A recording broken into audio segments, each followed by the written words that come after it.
Welcome to another episode of We Are Carbon. I'm Helen Fisher and I'm joined by Daan, co-founder of Gaianet, for a discussion that moves the focus out of the soil and our natural environments and puts it instead on our societal ecosystems. What role does our relationship with ourselves and with one another have within moving towards a more regenerative planet? It seems likely that it's a huge factor. You don't go far within regenerative discussions without coming across themes of collaboration, community, a desire for a greater sense of transparency and an economic structure that's altogether more equitable. And those kind of changes can require us to look really deep. Daan's work is driven by a vision of a more beautiful society that's not only regenerative of the land, but of the human spirit and connection too. Gaianet is a network designed to bring together like-minded organisations to unify and amplify each of their efforts in building this more harmonious society. We touch on the variety of transformational work that is happening at this time, from new approaches to the internet and finances, to the work that Gaianet is doing itself to support organisations in changing their hierarchy for greater productivity and success. Before we get into it, I'd like to make my own request for collaboration. I'm reaching out to organisations and individuals to partner up with We Are Carbon for sharing messages far and wide about the power in our food choices. I'm reaching out at a very early stage while I'm developing the ideas here, and it would be a huge help if you could take a few minutes to learn a little more and maybe fill out a survey if it sounds relevant to you. Look out for a link in this episode's description. And now let's get stuck in. Hi Daan, thank you so much for joining us today. A real pleasure to have the opportunity to speak with you. Would you be able to kick things off by just giving a brief introduction to yourself? Sure thing. So my name is Daan Gorter. I was born, this body was born in Holland. Sometimes people ask, where are you from? And I actually don't know where I'm from. It's kind of a joke, but not really. Because I felt out of sorts a lot of times in my life, not being able to connect with the world, society, the environment. And the older I get, the more sense that makes why I was feeling a little lost and confused. And I think all of my life I've been searching for other people that see a different future, and not being able to really understand and comprehend why the things are the way they are. I think a lot of people are maybe thinking, what are you talking about? Because the world's great, and the world is great. I've had many wonderful experiences, many travels in my life. I've been able to educate myself. I went through different schools. I learned to work with my hands as a car mechanic. I learned to use the mind as an aircraft engineer, studying aerospace engineering, and also I worked for a while as an engineer. And at some point I went into personal development and personal growth, and that was around the age of 27. I'm 39 now, and that really kickstarted a huge transformation that actually never stopped. And in that journey, I think I came to some realizations that I do have some kind of purpose, and it became a quest of what is that then? And through the work with, I've done hundreds of therapies, healing modalities, workshops, and tried a lot of different things that I would say allows us human beings to come more in tune with who we are, and also help us to see a bigger picture. And many call that raising your consciousness. And I recently read this definition of if you have an elevated consciousness or a higher consciousness, means that you are better able to interpret the patterns of which you are in, and also being able to influence these patterns and these systems in society that you're in. So I tried out a lot of things with how can I serve humanity and how can we transition, because in all of this journey I ran into a lot of amazing people, amazing stories, but also prophecies of indigenous people, and also looking at how does politics work, how does money work, how does power work on the planet, and how do we actually fulfill our needs as a humanity. And that's been really alive for me. And how can we allow humanity to reach higher states of evolution and become better at fulfilling our needs. I think that is really why we are together as a society. We are together to help each other out and to help each other thrive, and do that in a harmonious way with our environment, because if we don't, we're going to self-terminate. And I think that's one of the realizations over the last decade, that it looks like humanity is not heading for a very healthy course. And I think many people are seeing that by the destruction of our ecosystem, of the amount of mental health problems in our societies, the power plays in politics. There's a lot of things that could be better. And it's important to honor all the work that's happened so far of all of humanity up until today. We have evolved tremendously from being pretty much poor all over the planet to, there's more wealth now than ever, but the wealth is unequally distributed and a lot of people are suffering. And throughout my journey, as I become more aware of the patterns around me, I also became more, well, I feel more of the pain and the suffering. So I guess I've become more compassionate and empathic also towards the greater whole and not just about my own life. Well, long story short, all of this has led to finding another group of amazing people finally in my life after searching for a long time, that also have a dream that we can actually create a beautiful future for all life on Earth. And that was the birth of Gaianet. And through that process and also the last 10 years, I realized the only really way to create something new that is really going to make a big change is by building infrastructure, cities and villages that operate completely different from a whole systems perspective, that really focus on the needs of the people that live there, and also restoring the nature, the ecology around it, and becoming regenerative really for the people and for the planet and for humanity at large. So at this moment, all of my life revolves around that, and I spend full time on Gaianet, on supporting physical projects, villages under development, and I'm here in Brazil also to build a prototype for a city for a new humanity. So that's sort of a story. That's absolutely wonderful. It really does resonate with me in terms of, you started out saying that, well, people will think, what am I talking about, because the world's absolutely fine. But no, I agree. I feel very driven in similar ways, that there's, you go through your life thinking that this isn't how things should be, but that there's not really any connection there or any understanding from the people, or there's no one searching for that change. And what the internet has offered us, and what this kind of, I suppose it feels like there's more and more ability to connect online today, that then you can find that actually you're not alone with your thinking. And by no means is it a case of one battling person against the whole challenge of changing these issues in the world. There's so many individuals working towards positive, regenerative change. And as you've introduced us there to Gaianet, which is a project that you are 2.5 years into, is that right? Mm-hmm. Correct. Yep.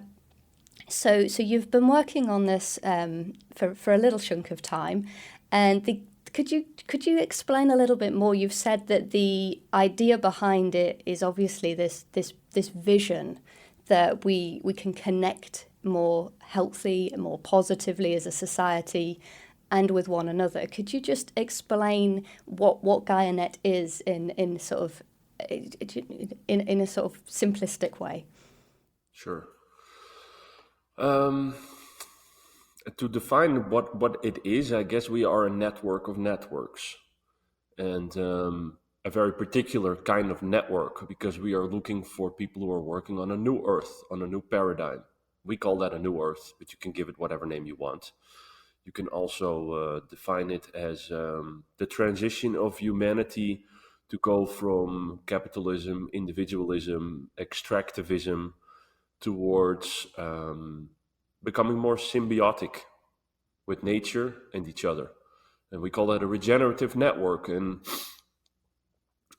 we've been collecting a lot of people, so building out that network, and trying to find project leaders and people that are heading towards a vision of a transformed world. And we started off with a dream, and the last 2.5 years have been magical because the dream has not become some ideal or some utopia, but we see people building big pieces of this puzzle that once click together are potentially going to completely shift humanity to a different way of operating. And so we're mainly a network of networks. And in that, we have been practicing our own transformation together at a very small scale of how can we practice radical honesty, professionalism, get things done, and distribute power. Actually, like the main thing about that, and I think the main thing that humanity needs to do is power shift our culture. And that's a very deep rabbit hole to go into. I'm not going to go too deep. But so internally, we've been practicing that. So what we are also is we call that then a heart-driven organization, where we really learn to feel in the moment, not make big plans of the future, but we call that sense and respond. And we've been practicing that through holacracy. And in that journey, besides building the network, mapping the partners, mapping the people, mapping the projects, we are working on a so-called ecosystem mapping project. Besides that, we are now also developing support services for other groups and organizations to learn to distribute power and authority and reach the next level of professionalism. So at this moment, we're also offering these consulting services. But what Gaianet really is, and what it aims to be, and what we are working towards, is to be a mycelium, to be, if you can call it like not a central hub, but a web of solutions, people, and resources in order to really power shift humanity to the next stage in our evolution. So, yeah. Yeah, very wonderful. It's something that it comes to mind, this journey of, I suppose, as you've described it, and a higher consciousness, or in sort of evolving the human consciousness to be more heart-centered. And these are all terms that in many ways it leads to a spiritual journey. It leads to a place of, as you've described, new earth. And this is a theme that is, it can be, in some regards, a little triggering in the sense of we've gone through history as humanity in a very divisive manner, and there comes to mind different belief systems and religions, and so much of the conflict between humanity is on separation between belief. And I think what you're talking about here is absolutely beautiful, the idea of symbiosis between society itself, because we have, on this show, we talk about all manner of ideas and diverse topics that come together to this theme of regeneration. And a lot of that can be science-based, it can be very ecosystem-based, very physical, very grounded. And yet it misses this aspect of how do we come together as individuals, as society, as groups of people to collaborate for one purpose and one vision when we aren't really used to having that connectivity between us. So it's a huge piece of the puzzle. And I think that, I suppose what I would like to ask is, do you consider it to be for anybody? Does it hold a specific belief system, or do, like you've said, you've transitioned through different focuses in your life from being hands-on as an engineer to now working with groups of different people? Do you think that anyone can find their way within this, as you described, new earth, or does it have a sense of particular belief behind it? I like to say and like to think that it's without dogma and without doctrine, because that feels very old. If it is for everybody, it's a big question and it's a long answer, so I'll do my best to condense it. I wish to believe that it is for everybody.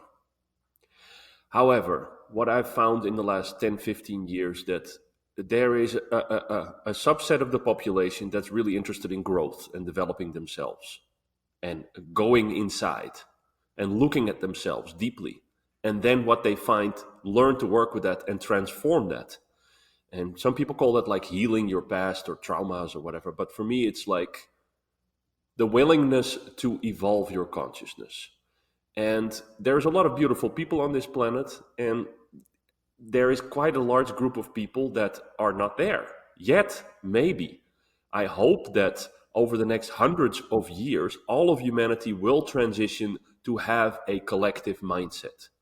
Unfortunately, though, the programming, the propaganda, the hundreds of years that have gone before us, this is in our DNA, it really led us to be super separate from each other. And a lot of people are very disconnected from even just their feelings, let alone from nature, let alone from spirit. That is an even bigger disconnect.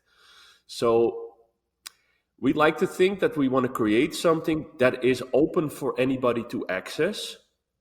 However, if people choose to go in that direction, they are going to have to go on a journey and qualify and show that they're willing and accept the required letting go of comforts of things that they're used to, and to the only way to create a new paradigm is if we completely evolve from the inside out. And if people are not willing to evolve from the inside out, then there is no way that you can bring them together in a harmonious environment. So I don't know. Does that answer your question? It does, yeah. I think that it's such a significant aspect, personal journey, and I think that this applies to everything that we choose to experience in life. The world is full of diverse opportunities, things that we can either give our attention to or not. And I suppose what Gaianet is offering is a piece of the pie that people know if that suits them, because that feels comfortable and that feels like it's offering them the steps that they're searching for, because they have looked within and they are looking to maybe step out that comfort or do things in a different way. So I suppose it's a case of it will attract the people whom are on that place, and that doesn't necessarily come with any dogma. I suppose that's what you're saying, is if people are choosing that that's for them, there's no dictated ideas that they have to. Yeah, and it's really interesting, the people that we meet at first glance. Some, like, we invite people when we feel this resonance at the heart and we feel a really good connection, and you feeling comfortable with somebody and you feel like you get each other. That's a good first step, to start doing things together. And some of those people, we have a journey for people to onboard into Gaianet, and a part of that is our homecoming journey, where we offer a little bit about Gaianet, and there's a little meditation journey and a visualization, and then they're really welcomed into the collective, into the community. And a lot of people there are there with tears in their eyes. They're like, wow, I found my tribe, I found home, this is music to me. And then we have the other extreme of people that read the website and talk with us, and there's this initial connection. But when they go deeper, they're like, now this is too weird, or it's like too spiritual, and they just they don't even enter into it. So that way it self-selects. But I don't think we do that through, I don't know, stating a certain belief system or something. It's just how we write and how we talk and how we show images and materials. And I think it's really beautiful, because the people that really do go deep inside, we have only 500 members in the network, but out of that, I think 300 of these people are highly aligned and highly in resonance with the vision of a new earth. And that's a lot, because I was looking for 15 years and I didn't find one. And the last 2.5 years, we found 300. So, yeah.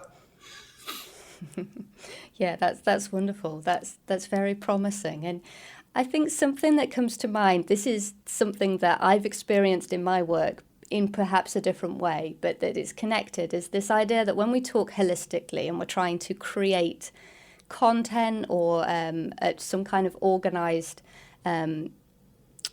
we're inviting somebody to take an interest in our work from a holistic point of view. And that can be very broad. And do you find that you have to find focus within that? Or can you just keep the picture really, really big and it still works? From I suppose what I'm thinking is more from a business point of view, if there's this the need to find a niche.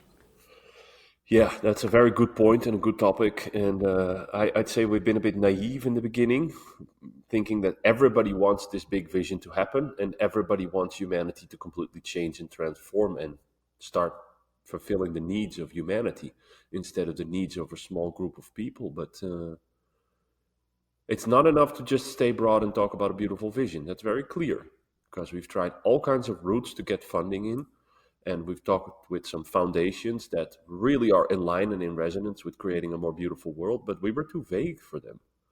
And we've also found this with people coming in, getting lost and confused and not understanding what Gaianet's about.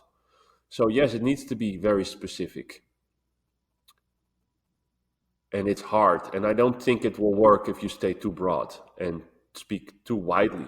You do need an audience. You do need some kind of proposition. You do need to provide concrete value that people can simply, in one glance, see why you exist and what it is that you do in the world to make the world better. If you just talk about a more beautiful world, that alone is not enough. Yeah. And do you continually hone this idea as you're going, so year after year, you anticipate that you're developing that? Well, it's also a long story of everything we've gone through, because we've really had a lot of experiences trying to get money into the organization. And a year ago, we really made the decision, okay, we need to stop trying to bring everybody together and connect everybody and work on the needs of the members of our network. And we need to start focusing on the needs of Gaianet, and that's make money. That's to bring in cash, So that's when we started to develop self-support, co-creation support services. So that's when we start to get much better at self-organizing, develop also material, and, offer this to the world that we can support organizations. And even though this is not our final purpose, we envision to be a hub, a network where resources flow, where people connect, and there's a lot of technology involved and stuff, but we're not there yet. And for now, it works to help organizations to get better at distributing authority and get more effective and efficient at their work. And people pay for that. So, yeah.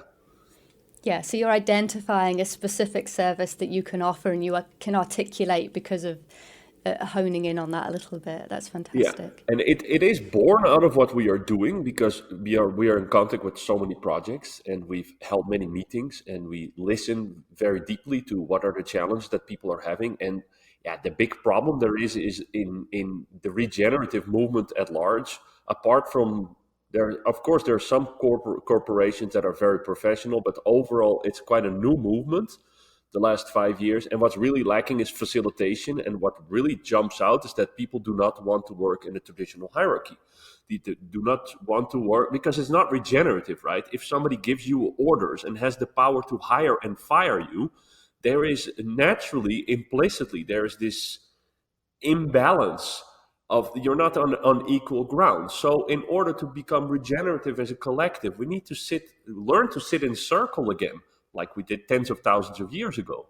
And that can be done by facilitating non-rivalrous processes. And we've really been deeply embodying that, and now we're ready to give that to the world. And yeah, that's very needed, like facilitation and support of how to create together, how to make decisions together, how to plan your projects, and then how to trust that everybody does their work without a boss. That's quite something, and that's really missing. So we're feeling also a market need, a business need that we feel and sense in our market research. That's wonderful. That's really interesting. And I'd love to delve a little deeper into that shortly. But I think if we could just, I think that there's this overwhelming sense of the challenge of the vision itself in terms of taking big changes in society. It's how do you go about that? So there's this sense of overwhelm that I feel people are feeling in the media that they're consuming, and the sort of negative state of the stories that they're listening to. And something that I always find incredibly beneficial is just to take a step back and really recognize there are so many incredible initiatives out there that are making positive change. They are working towards, in all manner of different ways, solutions, and they can demonstrate those solutions, and they're putting them into action, and they're teaching about them. And I think that it's so critically important that people have access to, they don't need to understand all the detail, but just this awareness that it is happening, that there are things that can be done. And although those initiatives differ, there's a crossover that comes about this kind of regenerative vision in doing things better. So could you maybe offer a few examples of initiatives you've worked with to highlight and inspire us with the range of what's going on out there? Yeah, sure. There's a bunch. Well, we got loads. You can find them all on our website, by the way, for the people listening to this. If you go to Gaianet.earth and then you click on projects, and you can click the ecosystem overview and you can read images and pictures and the projects I'm going to explain, you'll find there also. So just give a wild grab. One interesting project called Threefold. They're working on a decentralized internet. So what are they doing? Instead of having centralized data servers owned by Amazon, Google, Microsoft, they're building a solution where we can all have a little box in our house that connects like a web and forms a self-healing grid where the data storage and the computing power is distributed over that grid. You can compare this to having a coal power plant that provides all the electricity for a city, or each person having solar panels and batteries in their house. So they're building that for the internet. And that's going to bring the power completely to the people. And you will have all your data at home encrypted and only give access to your data instead of big corporations owning your data. Well, you can imagine what that does for power shifting our culture. So that's one. The other one is holacracy and encode. Holacracy is a gold standard for self-organization, and it distributes authority through a rule set without leaders or bosses. And then there is another company that was birthed from that. It's called Encode. And they've been able to encode the holacracy rule set into legal forms in 9 jurisdictions. That means there is no single owner. The power is distributed. The liability is distributed. It's like a decentralized peer-to-peer organization structure. It's revolutionary, never existed before. That's also to power shift our cultures post-capitalism. Really beautiful. Then there is a Seeds, the regenerative cryptocurrency. They've been going for 3 years now, and they're working on a coin that has no inflation. It's stable, and it can be used locally, and it's fully transparent. There is no transaction fees on the blockchain for this currency. That's also revolutionary, and it's community driven. It's an incredible project also. So they're actually working on a regenerative economical system that is just completely different than what we are used to now with fiat and the banks and the central banks and the governments controlling the money flow. And, again, that's a very centralized force that's being broken down and bottom up, decentralized and distributed. And, well, we all need money. So that's a really important project. And then, so these are technology projects, right? And legal project that I mentioned. But then we have a lot of physical projects in our orbit. So we have many people building cities and villages of the future, where all of these solutions, once implemented and integrated, such as the internet, such as the money, such as holacracy in the legal forms, will all lead to true community. Because you can only really have community when you don't have this single leader or single boss, or when the money is centralized or the power is centralized. So there's people working on creating radical transparency in how to live together, but not in the form of an intentional community or an eco-village. No, in the form of a futuristic, innovative, high-tech environment that does not have, like the World Economic Forum, you will own nothing and be happy about it. No, we will all own it together and be happy about it. Instead of it's again, this from centralization to community owned and driven. But there's one wildly interesting project in Switzerland under development called the Next Generation Village. And it aims to create a regulatory sandbox where governments, academia, and corporations can try and prototype and test out wildly new solutions for how to guide, steer, build society and civilization. And it's super advanced and interesting, the vision, and this really aims to create some kind of new paradigm living. Then we have a lot of smaller projects. For example, what really stands out is the Golden City in Indonesia. They are building a 3x1 kilometer village of the future with sacred geometry and bamboo, and where people get to. It's also really amazing project. We have La Tierra in Costa Rica, a frequency village in the Azores.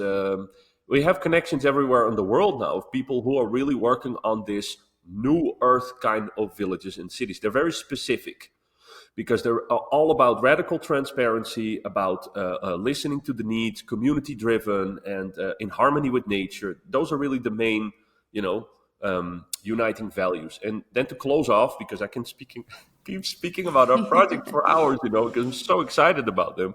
But the one that for me is the most exciting is the Aravana project. And the website is aravana.org. People find it quite overwhelming when they go there, so bear with me and really do take your time if this interests you. But it's if you're familiar with the Venus project of Jacques Fresco that you've heard about before, this is the execution of that, I would say, the design of how can we create a network of cities that work as a resource-based economy that is stateless, moneyless, and coercionless, and that optimizes for global human need fulfillment and ecological restoration. So that's really the goal of this project, to create a network of cities that create a so-called community-type society. And we are currently living in a capitalist world. We have a free market that's regulated by the state with a monopoly on violence, and that optimizes for profit. That's the basics of how our societies function now. Those are the core functioning elements of our society.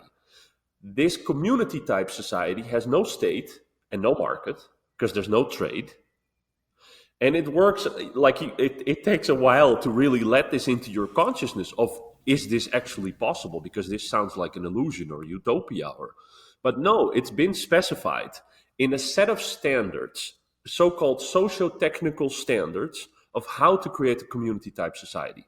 Well, it's been under development for 20 years, and it's integrated tremendous amounts of information from a lot of very wise and beautiful people on the planet who looked at, what are human needs, like Tony Robbins, Abraham Maslow. So it goes really deep into the psychology of human needs. It goes really deep into engineering and design, and it goes really deep into what does it mean to be alive as a human being? What are the different stages of life, and through which needs do you go in these stages? And then also what it means to live as a community. But again, at a high innovative technological level. So it's a design system. It's a standard. It's a standard for creating community, and that has also never existed before. If we manage to implement this, we want to build a prototype here in Alto Paraíso in Brazil and create a first working model and scale that and grow that. Then over the next 200 years, we might be able to transition all of humanity to live as one community on this planet. Well. Yeah, that's phenomenal. It's all incredibly inspiring.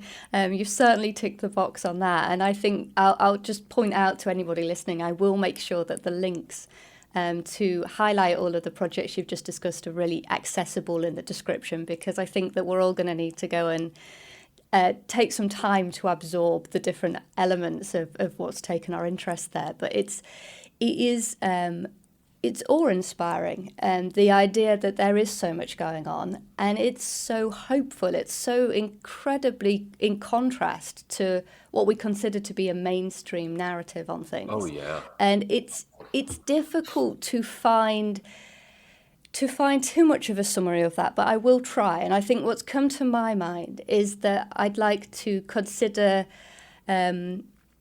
doing a parallel between what you've discussed there in terms of the societal and economic side of things to the way that regenerative agriculture would try to describe itself. It's holistic, it's integrating many complex systems together, but there are principles. So instead of trying to be dictating and prescriptive on what is encompassed, it instead uses principles. And those principles on this point of view, they might be transparency and working bottom up instead of power coming top down, and decentralizing that power. And I suppose we could come up with, or I'm sure somebody has come up with, a list of principles that brings and ties this together, so people can recognize that yes, it's very broad, but also there are themes that thread through it. And what is really exciting to me is the idea that there's so much technology being integrated, and that those solutions that take what we already have and we use every day as society, which is the internet and finance, money, access, and make them a part of the solution, as opposed to being something that's a necessary evil within our lives. And The idea that you're not describing something that's looking backwards. You're describing something that's taking everything, the future, the technology, and the indigenous wisdom and the old traditional ways, and it's bringing it into one. And it really does inspire me hugely. And I think a lot of people listening also will get a really uplifted feel and sense of what's going on here. So congratulations with bringing all of this sort of under one umbrella. It's wonderful. Have you got any examples of how Gaianet itself has facilitated co-creating and collaboration and some of that work that you talked about in helping people to integrate this into organization?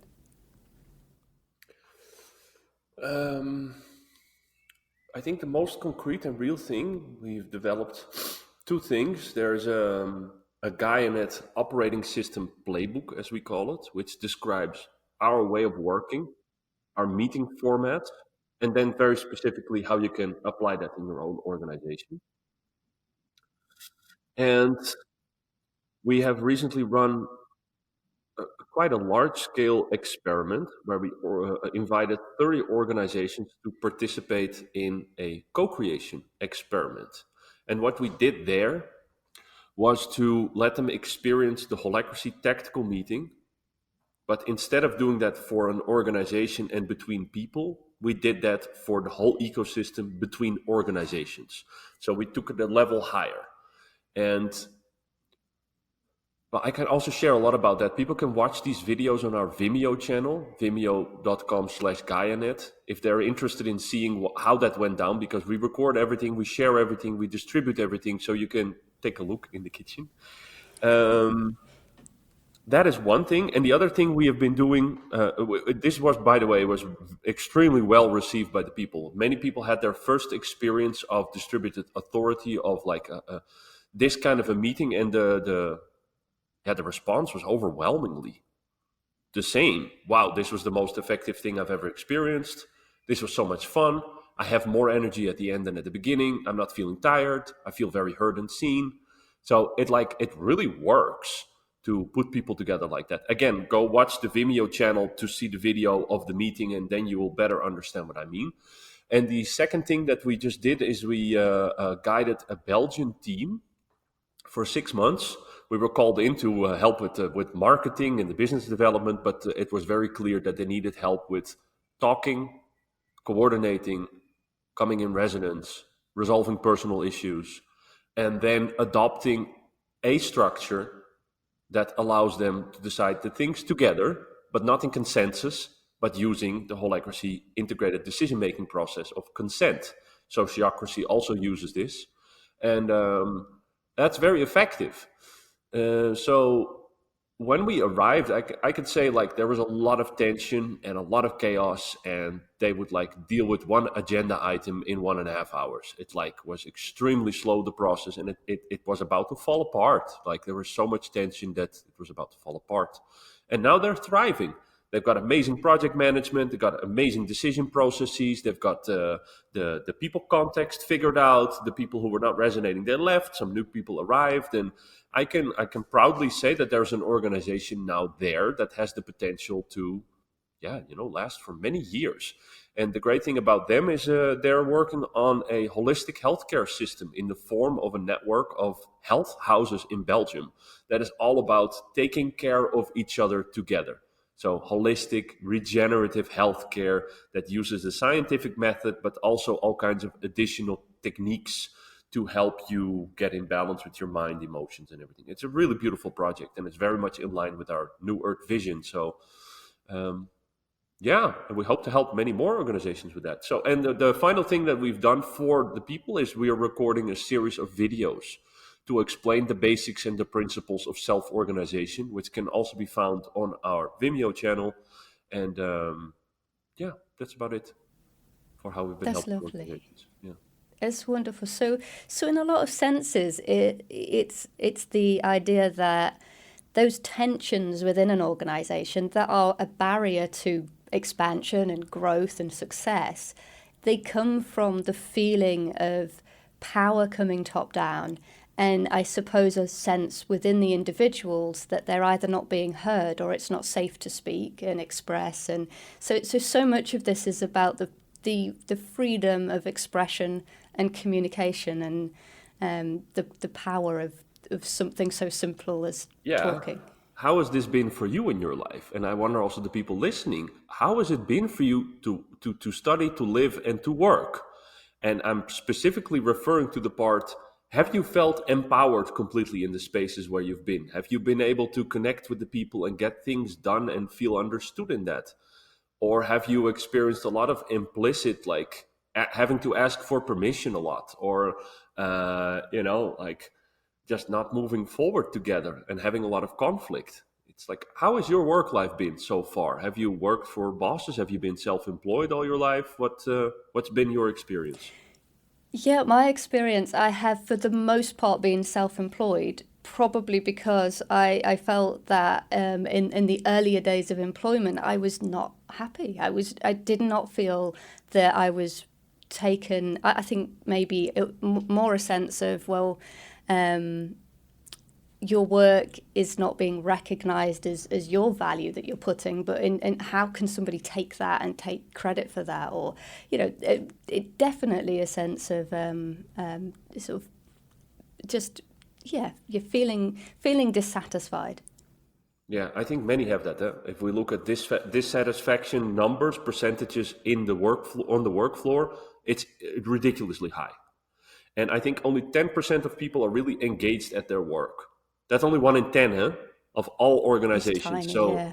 and I now come to the direct experience that you can all be empowered. You can actually all feel recognized, and you can all feel super engaged in the roles that you fulfill. It requires a huge transformation. It's not something you learn from one day to the other, but it's so worth it to learn to work together with a group of people. For this reason, I've also been self-employed all my life. I've had a couple of jobs, but just like did not make me feel shining. Yeah, absolutely. I think it's one of the biggest oversights in terms of we look at all the different ways that an organization can achieve greater profits and can squeeze out that efficiency, but we overlook the power of passion within the individuals that are working there and how much they bring to the table when they're engaged, when they're enthusiastic, versus when they're dragging themselves through the day. And I suppose that is what the power is with what you're doing. Yeah, and I don't get that because we have so much science, we have so much literature, we have so much data nowadays that shows that when people experience meaning, when they are engaged with what they are doing, they're much more effective, much more productive than when they're not. So it's funny. It's not about an understanding anymore in the collective. It is still about programs and trauma and yeah, it's again what I started my sharing with the people that are really willing to grow and change and transform themselves. And the majority of people are still too comfortable with the way that things are and rather not have too many responsibilities. And the only way to work in a self-organizing form and to really empower yourself is if you are willing to take on the responsibility fully for your actions in your work. Yeah, Yeah. it's a shift, but we're getting there. Yeah, there's steps that need to be taken rather than one massive leap. Sort of each individual finding their own comfort level within that. But I think if we really zoom out on this, if we have this ability to transform, as you've described, within a company that feels just very tense and like it's really struggling, to looking towards this self-organization and this different way of moving forward with things, they are now thriving. And if we then take that, instead of looking just one organization, we say, well, there are so many wonderful, incredible efforts going on around the globe. Can we fast forward beyond what would seem to be possible?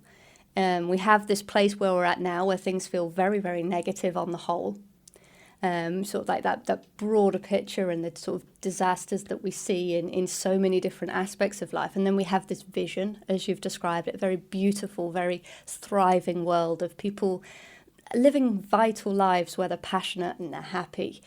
They seem worlds apart, but could self-organization be a accelerator within that? Because there's so much that's already existing, and it's a case of, I think you described it perfectly earlier on, the mycelium. The mycelium is missing within the soil, but maybe it's missing in society too. And so what role does self-organization have in that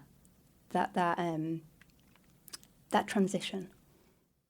I think it's the easiest way to practice transparency. For people to learn to be more transparent towards themselves, towards others, about what they're doing and about what they're feeling. This is really beautifully defined in the Aravana project, that if we are to create 100% trust in our societies, which I think we need to get there, we need to be able to trust everything and everybody again. The only way to get that is with 100% transparency. A big problem why we have so many challenges is because there's so much obscure and hidden and done behind closed doors and stuff that involve and affect the collective. In my opinion, nothing that really directs or controls our societies should be obscure. We should all have the right to see what's going on behind closed doors. Now, this is obviously another big rabbit hole, because you can think about, like, what if there's threats and dangers and the larger people? There's many reasons why things are hidden also. But at the small scale, and to answer your question, yes, I believe that self-organization can be a massive accelerator for power shifting humanity's mindset of how we deal with each other, and also how we interact with nature, because there is still this program that we are dominating nature and that we are the ones that, but look at what's happening. Our ecosystems are collapsing. We are definitely not heading for a right direction, and many people are worried about this. And the youngest generation now, I think, it's like 50 or 60% or something, is really upset and concerned about their future because they're directly affected by all these changes. And so something really needs to change. And I do believe that self-organization can help the individual to start thriving more from the inside out, and therefore become more of service also to the greater whole. Yeah. Yeah, I think transparency is a very beautiful way of looking at it, because without transparency, there isn't trust. And if there isn't trust, there's a great sense of, I suppose, almost without even realizing it, that the lack of safety. You don't feel so safe if you don't trust in the information or in the support that's around you. And so clearly these are very, very key and very powerful things that just are completely dismissed and overlooked from the way we do things. So it really is a, tipping things right round and up on their head. The And world is very, in a very extreme now. I don't know what to trust anymore. Like, which news yes, of it's which side. To be very honest, when this pandemic came out, the World Health Organization was giving recommendations. And at that time, I never really looked into that. And I accepted all of that. And the CDC and all these institutes, these renowned institutes, that have been developing for decades, I trusted in them fully. I thought, oh, the information that's coming from there, it's the World Health Organization, man. That's a beautiful organization, right? But going deeper the last 2 years, and I'd already done a lot of digging and reading into big corporations and how the money works and where is the influence and where is the corruption. But it's horrible. Like, there's almost no renowned global institute anymore that I can trust. And that's very hard, because what is left then, So we need to rekindle that kind of trust between each other and create transparent organizations that can gain the trust of of the people again. Yeah, absolutely. It's a scary thing for people to, I suppose there's a security in having an authority that you can trust, but then you are placing your power with that authority. And if you blindly listen, then that's when things can become detrimental to the whole. And like you say, if we can learn to, from the bottom upwards, have transparency, then that's going to go a very long way to the feeling of security, stability, and those are essential kind of motions to work through to get from feeling very, very heavy to feeling like kind of lighter and more enthusiastic about life itself. So, and I would like to turn the conversation just for a short while onto the topic of money, because I think that it's, in my observation, it's one of the biggest sticking points to change. And I think obviously it's such a big topic. It's such a icky topic to a lot of people. It's like, oh, you know, I don't feel comfortable talking about money, or they feel very stressed at the thought of money. But a lot of the time, it's not just about not having access to money, but there is a mindset towards it that can be a barrier, particularly for the sort of projects that you're talking about redistributing power and balancing things out, and within that, if you hold this view that money equals bad because money equals greed and money equals unequal power, then you can kind of reject money itself, even if it's not in a deliberate way. So do you feel like we can not simply, it's never simple, but that if we considered money from a new point of view, so for example, we just say this is a beautiful exchange of value between one another for something that has been offered, and then there's the return on that, and we look at money without all of those kind of old, heavy ideas, is that enough to move things in the new direction, or do we need to really reconsider money overall? Because it's such an incredibly huge part of the picture. It's a very big question. And also, It is a big question. I can also talk about this for a long time. Let me try to. So, look, we live in a world now where there's money. It's very simple. And we live in a world right now that in order to get your needs met, you need to be able to meet other people's needs as an individual. Whether you do that through a job or an entrepreneur, you need to somehow contribute to creating products and services that are valued in the market. That's just the way it is. So we all need to make money at some point. There's nothing wrong with money. It's just a tool. There's nothing wrong with a hammer. There's something wrong with the hammer when somebody picks it up and hurts somebody else with that hammer. And that's the same with money. And there's many people hurting many people with money. They're abusing the tool. And again, it's super centralized. Now you can go, I'm not going to go too deep into that, but there is, besides the logical, the intellectual, and the physical aspect of money, there is an energetic aspect to money. And it's very dark. What's behind the centralized money controls on this planet is very, very dark. There's people with very bad intentions and who have become so addicted to power that they don't mind killing millions of people to gain more money. And we are all, whether we like it or not, affected by that energetic field, whether we are conscious of it or not. So in that sense, the world of money is really disturbing and really dark. But it's more about the monetary system. It's not about the aspect of using a coin as a tool to exchange value with each other. Therefore, cryptocurrencies or local monies or something like seeds can be really beautiful transition tools. So we need to create a different form of how to interact with money that still has trade and that still works on translating goods and services to a number. Okay, because that's what we do with money, right? We translate needs to a number and we translate goods and services to a number so that these can interact. That the need can be met through a product or service with the form of this tool of money. And that's inevitable at this moment. So we're not going to get away from that probably in the next 1, 2, 3 generations.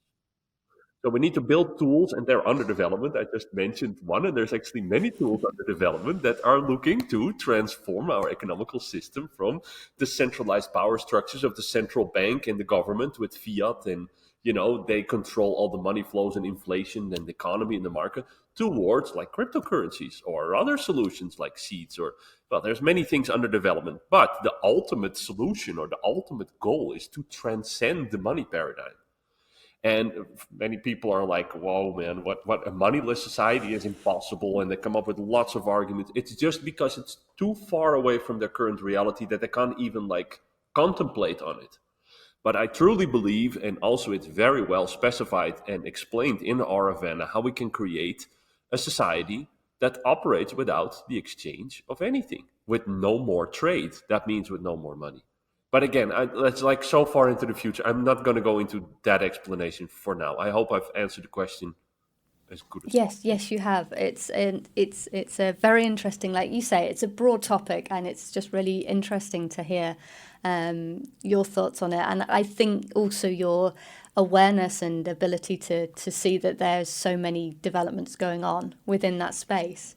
It's something that it's good to know that there's a lot of minds obviously going into these puzzles and coming up with variations. Yeah. That's fantastic. But yeah, I have a very big dream and a very big vision, and I have no problem receiving insane amounts of money to realize that vision. I'm also not overwhelmed by the idea of many zeros on a bank account. It's like, great, man. That means impact. That means realization of a goal, of a purpose that's going to help the future generations forward.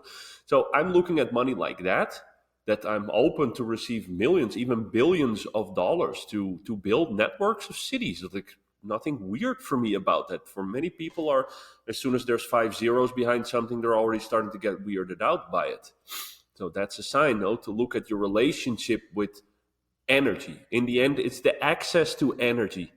And I think also that's a really deep, let's not go into that one, but yeah. Yeah, I think that you've summarized it really lovely Yeah. there. It's a sense of connecting the money with the very heart-centered ambition and vision, as opposed to, as you said, this very heavy, this very dark idea that there's an addiction to power, and that money is it's no longer actually providing happiness for a person, but it's prepared through that need to obtain that money or to keep hold of that money to actually cause detriment to other people around them. And that's two incredible extremes. And so money itself, as you've said, it's just the hammer, and what are you going to do with it? That's really beautiful summary. Fantastic. So it has been a huge pleasure to speak with you and to learn about all of these wonderful projects and ideas, and the vision itself is phenomenal. And I have no doubt that there's just going to be more and more people that you're finding on this journey that are going to tie in and offer a piece of the puzzle. And so it would be fantastic before we close to just hear what's next for Gaianet. Is there a particular focus that you've got right now, a project that you're talking about in Brazil? Is that connected to Gaianet? Mm-hmm. So there's plenty going on. Plenty going on. Yeah. So at this moment, our main focus point. So let's start with the purpose of Gaianet before I talk about the focus. The purpose we redefined, actually just properly put it down this year, is to unite all of the stakeholders of the New Earth into a regenerative network and facilitating the implementation of a community-type society. That means finding the true truths, finding the projects, and bringing the people to the projects, and connecting the projects together. So what are we doing in the next period? We're focusing on consulting leads to help them with our support services.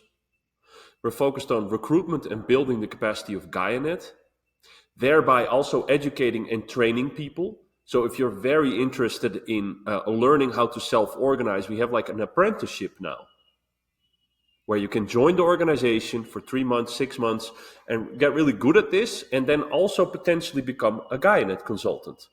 So once you've earned your badge, that you've acquired, the necessary skills to start helping other people, then also that can happen through the network. And we're going to keep working on the ecosystem mapping project, which intends to create tools, matchmaking tools for people in the network to better find each other and to fulfill each other's needs. So that will be about what have I got to offer and what is it that I need, and then create digital tooling technology that is under development right now, like a Tinder application that matches you with other people relevant to your project. We are going to continue to develop our support services in video material and training material. And finally, we're going to launch the first version of this experiment that I told you about, this multi-organization cross-collaboration tool that we are developing. And that's going to be also to tie into money and business model, that's going to be a paid service. So Gaianet's free for all the members. There's no cost. There's no membership fee to be on the platform or to attend the calls, the meetings. All of our work is open source. So we give a lot to the world for free. And like you say, we need a niche. We need to see where's the value. We need to see where's the need in the market and then monetize on that. And nothing wrong with that. We're just bringing a big gift, and it's okay to receive a reward for that. So that's where we are working on our development in the next months. That's wonderful. It sounds incredibly busy for you, but very exciting. And it's fantastic to hear that you're taking such an effort to bring all these different initiatives and organizations and projects and give them a home where they can find connectivity between them. And yeah, that's very, very exciting stuff. Yeah. I suppose we've summed it up already, that there is information on the website itself, and anybody looking to get involved or learn more will find all of that on Gaianet.com. Yes, indeed. They can, if they want to get in contact, use the contact form on the website. And I'm also comfortable. They can reach me on my Telegram channel if anybody wants to send a direct message. My Telegram handle is @Daan Telegram. That's Daan with double A. Yeah, that should be enough for people to reach us. That's fantastic. Well, thank you so much for taking the time to speak with us, and very best of luck with everything that you're doing. Thank you so much. We have a saying that's going around in the whole ecosystem, which is we are the ones we have been waiting for. And the people who feel that in their heart and in their body, they know what I mean. Because it's not going to happen top down. The politicians, our current world leaders, they're not going to save us. And we've seen that since the first climate control, the climate report came out. We've been talking about this for 50 years. There's no fundamental systemic change happening. Of course, a lot's happening, but we are really the ones we've been waiting for. So it's beautiful to find more and more people who resonate with that and who want to unite and who want to create this new earth. Fantastic. It's a very powerful statement. Wonderful. And thank you for listening to this episode of We Are Carbon. Next time, we'll be joined by Charlotte Prudhomme to gain an understanding of permaculture. She'll share her knowledge and experience from across a number of projects to consider what permaculture means at large, and also take us through a deep dive of her work at Walker's Reserve in Barbados, which is an extensive project of research, restoration and community building at a former sand quarry. New episodes will now be added every other Tuesday, so don't forget to subscribe to keep up to date. And remember to check out the description if you'd like to assist with some guidance on my new initiative for shouting loudly about the power in our food choices. So let's keep figuring this all out together.